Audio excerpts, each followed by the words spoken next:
Bismillahirrahmanirrahim. Assalamualaikum warahmatullahi wabarakatuh. Bapak Ibu yang dirahmati Allah, alhamdulillah kita sudah di hampir penghujung Ramadan kali ini. Mudah-mudahan setelah selesai Ramadan nanti gelar yang akan diberikan Allah kepada kita berupa ketakwaan akan kita dapatkan. Bapak Ibu, pada hari ini saya mau melanjutkan materi tentang Al-Quran. Kalau pada pertemuan yang kemarin saya menyampaikan tentang tujuan Al-Quran diturunkan dan lain sebagainya. Lalu apa itu Al-Quran? Definisi dari Al-Quran. Maka pada hari ini saya sampaikan sebagaimana pada pertemuan yang kemarin, bahwasanya Al-Quran itu adalah kalamullah. Maka Al-Quran itu adalah yang tetap berdiri pada zat yang maha tinggi. Al-Quran itu sebuah zat yang maha tinggi ya, yang pada hakikatnya Al-Quran itu sebenarnya tidak bisa dikatakan sebagai bentuk tulisan atau bacaan atau suara, karena Al-Quran itu adalah kalamullah itu sendiri, Allah itu sendiri ya, sebuah zat yang maha tinggi.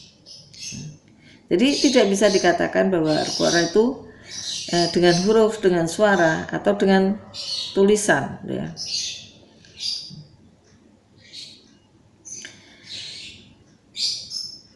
Dan juga bahwasanya karena ini merupakan sifat Allah ya, yang tidak berdiri atas bagian-bagian daripada satu makhluk gitu ya, atau yang berpindah-pindah, tidak setengah-setengah, atau tidak menyamai sifat makhluknya. Karena itu Al-Quran itu bukanlah makhluk. Al-Quran itu bukan makhluk yang diciptakan dan itu bersifat baru. Jadi Al-Quran itu qadim. Maka bagi kita tidak boleh menganggap bahwasanya Al-Quran itu zatnya adalah ya huruf itu sendiri, tulisan itu sendiri, suara atau bahasa.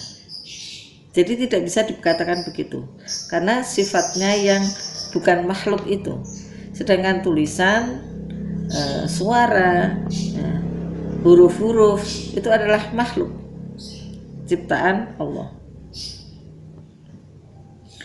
Yang kalau seandainya Al-Quran itu diibaratkan sebagai tulisan itu sendiri, lembar-lembar, suara, huruf itu, maka nanti bisa dikatakan bahwasanya Al-Quran itu makhluk atau Al-Quran itu adalah hal yang baru.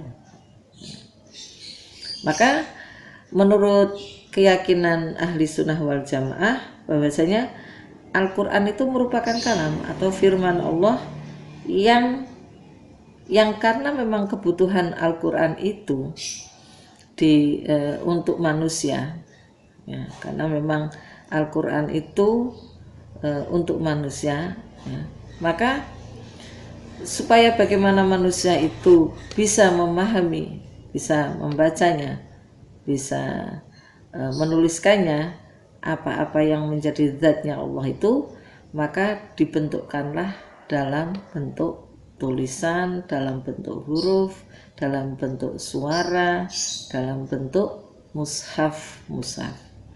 Jadi harus kita bedakan ya, bahwasanya kalau Al-Qur'annya itu sendiri adalah merupakan kalam yang bukan makhluk, yang itu adalah zat yang paling tinggi ya. Namun karena untuk kebutuhan manusia, untuk bisa membacanya, bisa memahaminya, maka hal yang bukan makhluk itulah dituangkan dalam bentuk tulisan, dalam bentuk huruf, dalam bentuk suara, dalam bentuk lisan.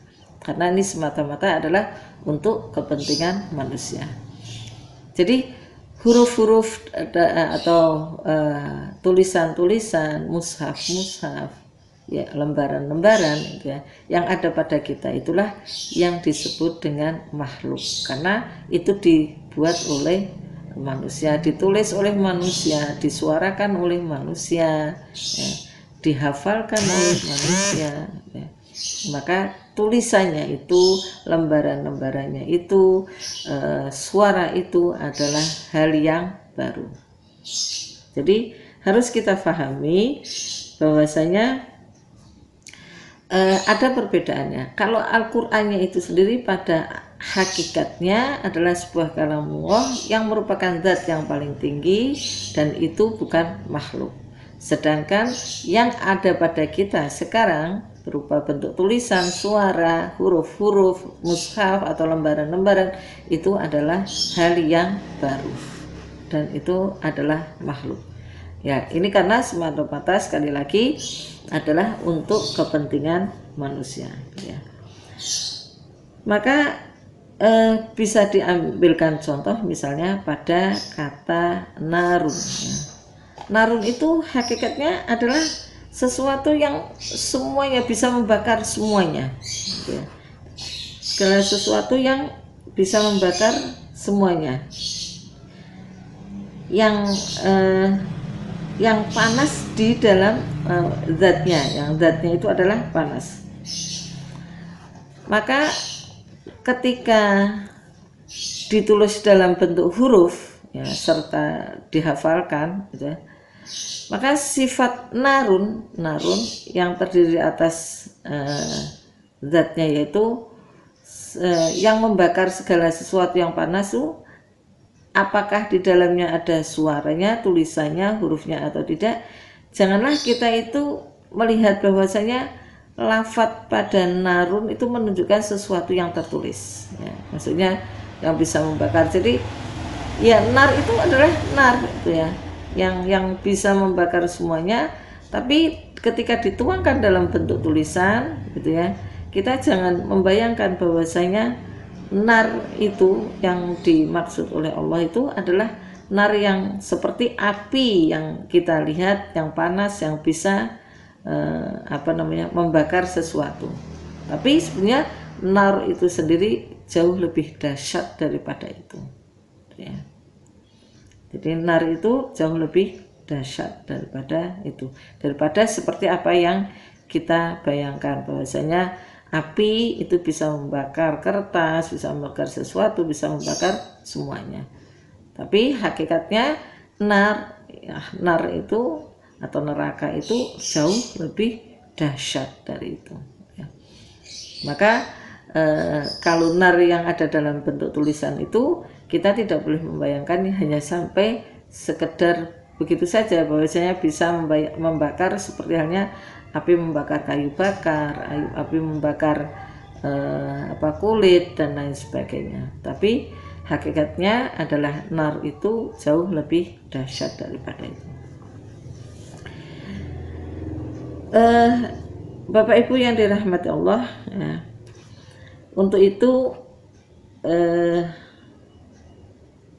Al-Quran itu, ya, adalah merupakan suatu hakikat, ya, suatu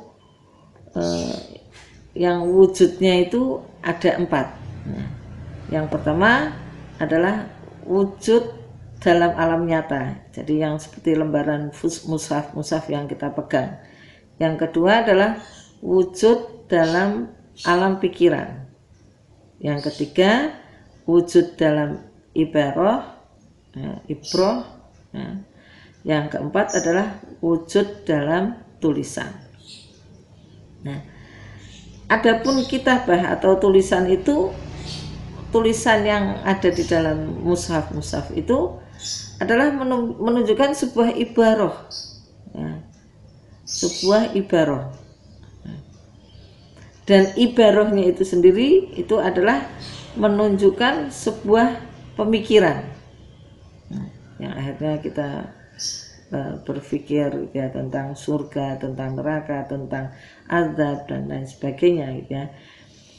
Dan pikiran itu menunjukkan tentang alam yang nyata gitu ya, yang bisa kita lihat ya.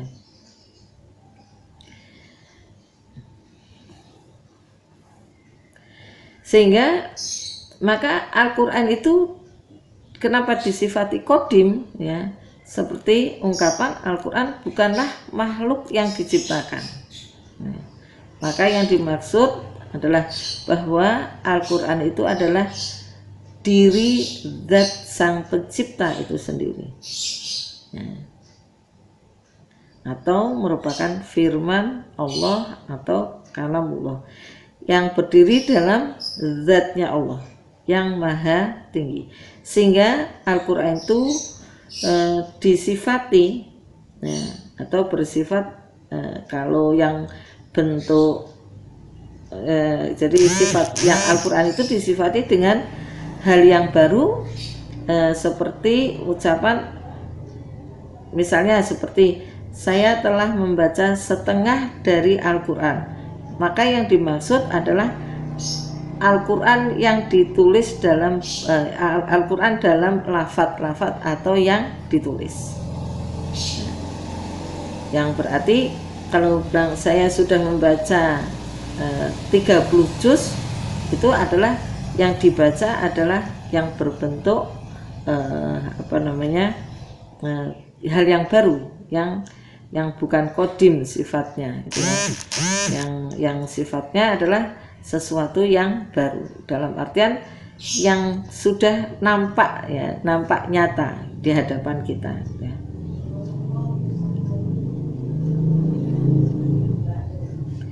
Atau pada kalimat diharamkan memegang Al-Quran bagi orang yang berhadas, maka yang dimaksud adalah ya bentuk tulisan Al-Quran itu sendiri atau mushaf itu sendiri, bukan Al-Quran yang suatu zat yang maha tinggi yang itu adalah merupakan kalam Allah yang menyatu dengan Allah gitu.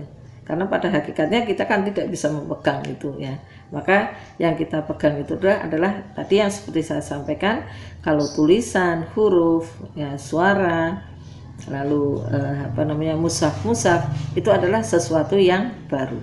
Sedangkan kalamullah itu sendiri adalah merupakan sesuatu yang kodim ya. Tulisan, huruf dan lain sebagainya adalah makhluk. Nah, sedangkan Al-Quran itu sendiri adalah bukan makhluk, tapi zat yang menyatu dengan Allah yang merupakan kalamullah itu sendiri ya. Kenapa menjadi baru? Karena itu adalah untuk kebutuhan manusia. Manusia butuh membacanya, manusia butuh memahaminya, manusia butuh menghafalkannya, dan sehingga manusia nanti butuh untuk mengamalkannya. Nah, itu Bapak Ibu pemahaman tentang kalamullah, tentang Al-Quran. Adapun yang seterusnya adalah tentang kemukjizatan Al-Quran itu sendiri. Al-Quran itu adalah sebuah mukjizat yang diberikan kepada Nabi Muhammad SAW ya. Yang tidak bisa ditirukan, yang manusia tidak bakal bisa menirunya ya, yang tidak akan bisa menandinginya gitu ya. Dan kemukjizatan Al-Quran itu sangat berbeda dengan kemukjizatan pada nabi-nabi sebelumnya. Nah, misalnya ular yang bisa menjadi tongkat atau tongkat kembali menjadi ular, lalu ketika Ibrahim dibakar tidak terbakar gitu ya. Karena hampir semua kemukjizatan yang ada pada nabi-nabi sebelumnya itu adalah bersifat sementara atau bersifat sesuai dengan kebutuhan saat itu. Nah, namun Al-Quran merupakan mukjizat yang akan berlaku sepanjang masa sampai nanti yaumul kiamah. Sehingga Al-Quran itu suatu mukjizat yang sangat luar biasa, baik ya dari keindahan susunan gaya bahasanya, baik dalam urutan-urutan ayatnya. Itu satu hal yang mustahil manusia itu bisa menirunya. Maka Allah berfirman dalam surat Al-Baqarah ayat 127, wa in kuntum fi raibim mimma nazzalna ala abdina fa'tu bi suratin min mithlihi wad'u syuhada'akum min dunillahi in kuntum shadiqin. Dan jika kamu tetap dalam keraguan tentang Al-Quran yang kami wahyukan kepada hamba kami Muhammad SAW, maka buatlah satu surah saja yang semisal Al-Quran dan ajaklah untuk menjadi penolongmu selain Allah, jika kamu memang benar orang-orang yang benar. Atau pada surat Al-Isra ayat 88, ya, katakanlah sesungguhnya jika manusia dan jin berkumpul untuk membuat yang serupa Al-Quran, niscaya mereka tidak akan dapat membuatnya, biarpun mereka membantu sebagian yang lain. Nah, orang-orang yang memiliki kemampuan ya ilmu bahasa Arab ya, dan rangkaian-rangkaiannya gitu ya, akan menemukan betapa letak ijazah Al-Quran atau kemukjizatan Al-Quran. Itu kalau ahli Al-Quran itu ya akan melihat, ahli bahasa Arab maksud saya, akan melihat betapa susunan Al-Quran itu sesuatu yang sangat-sangat luar biasa. Belum lagi dari sisi kandungannya. Sehingga banyak ilmuwan yang sudah mengakui kebenaran tentang Al-Quran karena kemujizatan Al-Quran itu sudah mengabarkan ya, berita-berita, sudah mengabarkan ilmu pengetahuan dari sekian ratus tahun yang lalu yang akan terjadi di masa-masa sekarang. Banyak hal pengetahuan yang bisa diungkap ya pada masa-masa sekarang, sementara Allah sudah memberitahukannya sekian ratus tahun yang lalu. Nah, maka Al-Quran itu tidak akan kita ragukan lagi ya, dengan kebenarannya ya, dan dengan kemukjizatannya yang akan berlaku sampai yaumul akhir, dan itu akan tetap menjadi pedoman buat kita manusia. Sementara itu yang bisa saya sampaikan. Insya Allah di pertemuan yang akan datang akan saya lanjutkan dengan sejarah nuzulul Quran atau turunnya Al-Quran. Al-haqqu min rabbikum. Assalamualaikum warahmatullahi wabarakatuh.